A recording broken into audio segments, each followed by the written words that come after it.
Hello, and today I'll be presenting my contrasting music styles project. More specifically, we'll be looking into the Jazz and Impressionism periods with Misty by Errol Garner and Clair de Lune by Claude Debussy as comparisons. Starting off with the first piece, the Clair de Lune is a piece written by Claude Debussy in 1905. It was composed in the Baroque period but has no real characteristics of that period, which is why it is considered by many as an impressionist piece in ternary form. Elements and characteristics of the Impressionism period are static harmony, emphasis on instrumental timbres that creates a shimmering interplay of colors, melodies that lack directed motion, surface ornamentation that obscures or substitutes for melody, and an avoidance of traditional music form. The title of the piece comes from a poem of the same name, published in 1869 by the French symbolist poet Paul Verlaine. His poem depicts the soul as something that is full of music but in a minor key, where birds are inspired to sing by the sad and beautiful light of the moon.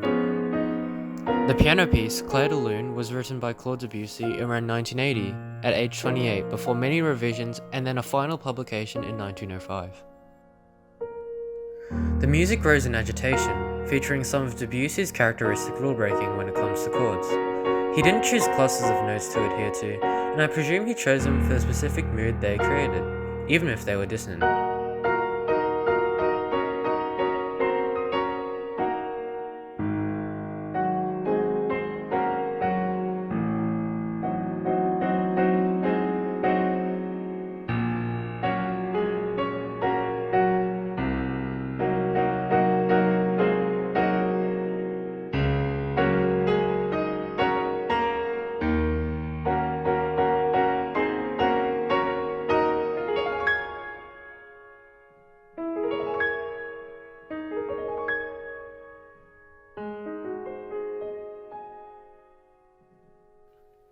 Part 2 is when things really start rolling along in this song. It's much more technically demanding than the first part, but just because the first part is physically simpler, it has got so much subtlety that it's still about as challenging as this faster second part.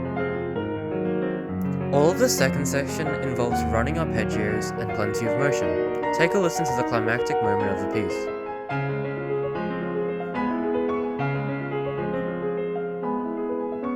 There isn't a grand crescendo, or even much build, as this tune defies those kinds of stereotypical song structures.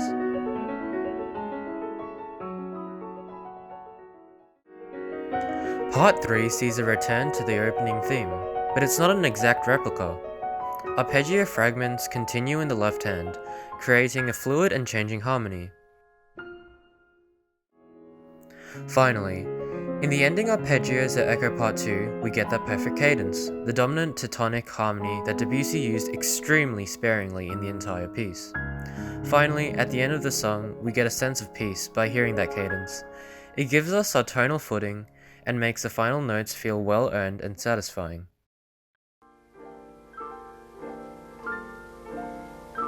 Misty is a jazz standard by Errol Garner, written in 1954.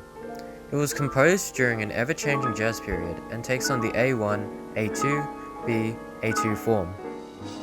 Jazz is mostly characterized by its unique rhythm patterns, such as using syncopation and swing, catching the listeners by surprise as to normal pieces, where emphasis may be played on notes 1 and 3 of a 4/4 piece. Another characteristic is harmonic practices related to, but not exactly the same as functional harmony, and the practice of improvisation where the musician is able to express everything in their own entire way, which is something that doesn't happen in other genres. While there are several variations of how Misty originated, it is mostly agreed that Garner was on a plane when he had developed the tune, and not being able to read or write music, hummed the tune repeatedly before hurrying home to play the melody on the piano for transcription. I wrote Misty from a beautiful rainbow I saw when I was flying from San Francisco to Chicago. At the time, they didn't have jets and we had to stop off in Denver. When we were coming down, there was a beautiful rainbow.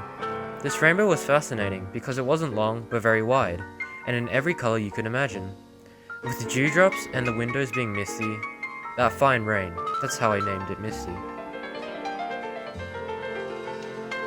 Misty was then composed in 1954, in which Garner had originally wrote the song as an instrumental for his trio.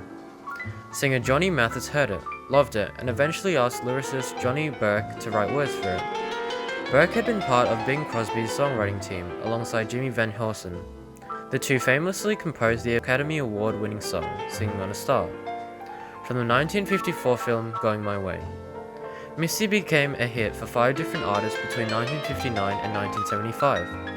In 1971, Garner recorded a new version of Misty for Clint Eastwood's feature, directional debut Play Misty for Me. The song is prominently featured in the movie, which includes an obsessed fan repeatedly phoning a radio DJ to ask for Misty. Misty is now considered a jazz standard, being considered part of the standard repertoire. Techniques involved in playing this piece include an ascending melody line entering the bridge, spanning more than an octave over the course of 3 bars, which makes for high drama. Also, the delayed resolution of dominant chords, which extends the motion and makes the dominant tonic resolution much more like an extended journey, instead of simply playing one dominant chord and one tonic chord following. Another very important technique in this piece is the use of contrary motion, which is a powerful technique to produce a rich sound because our ears allow us to perceive 2 distinct melodies, yet they still fit harmonically. Lastly, the use of parallel dominant chords creates more motion in the harmony.